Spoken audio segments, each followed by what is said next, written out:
you need a ditch bank mower, maybe this is the one for you. It just pulverizes the grass. I ain't afraid of work. I ain't afraid of play. I ain't afraid to get the job done and do it my own damn way. I ain't afraid of life. Times like Contact. these. You mess with my freedom, I'll tell you this what you can. That's it.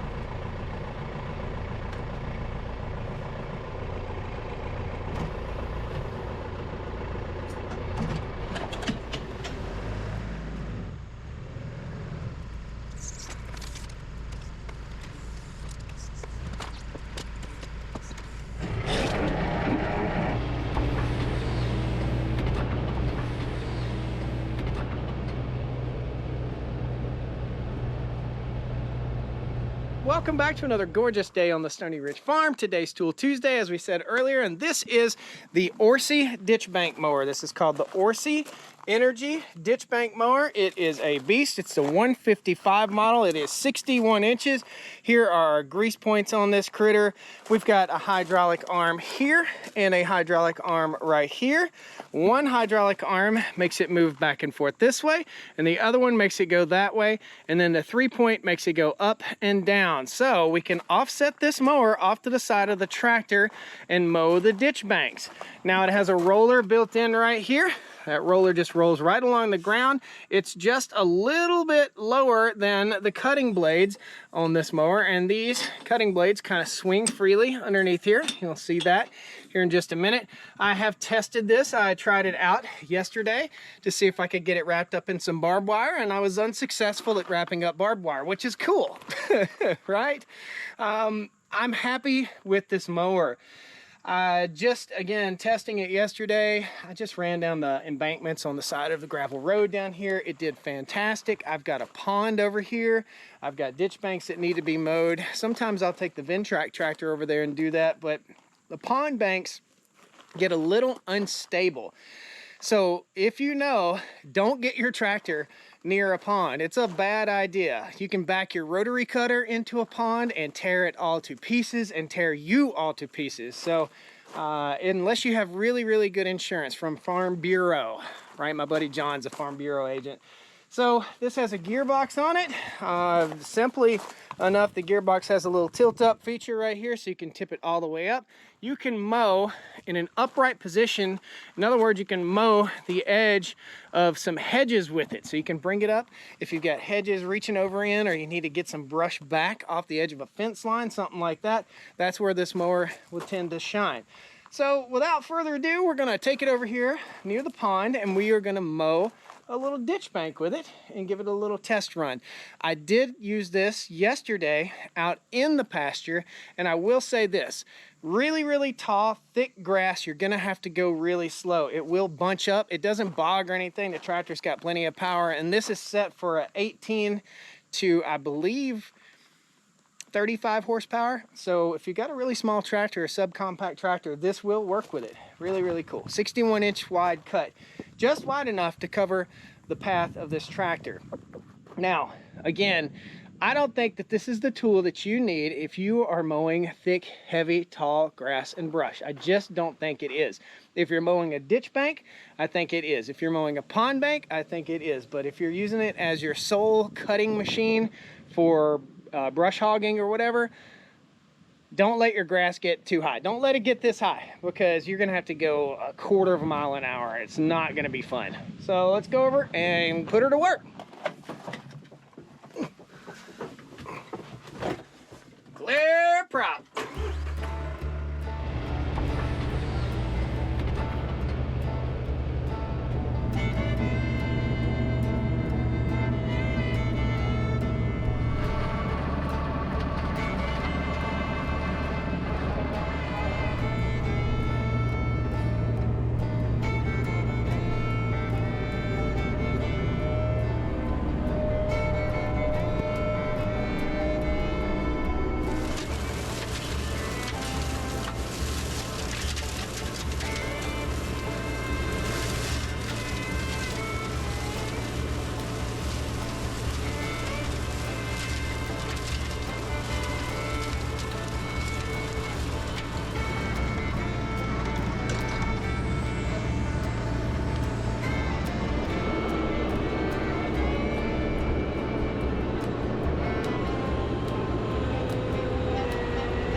baby.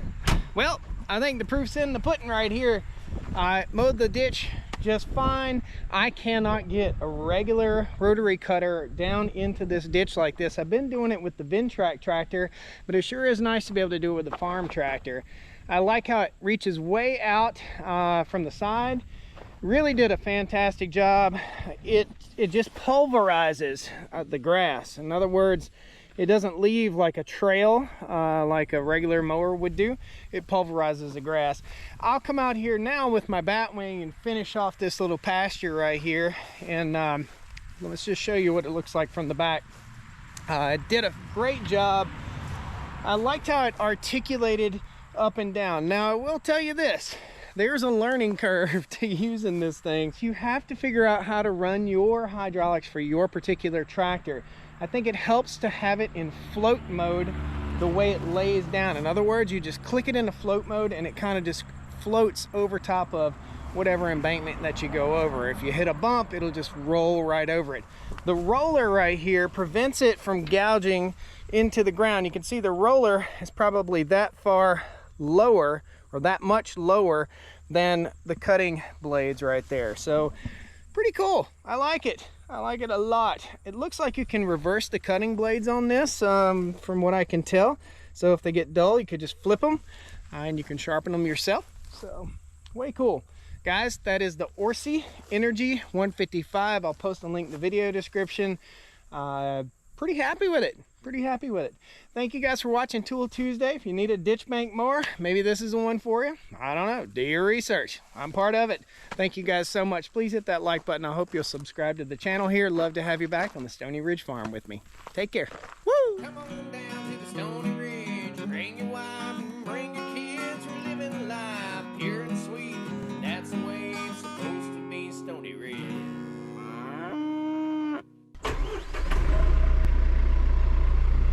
That's what I call high quality starting. It's getting hot in here, so get all your mowing done. I'm burning up.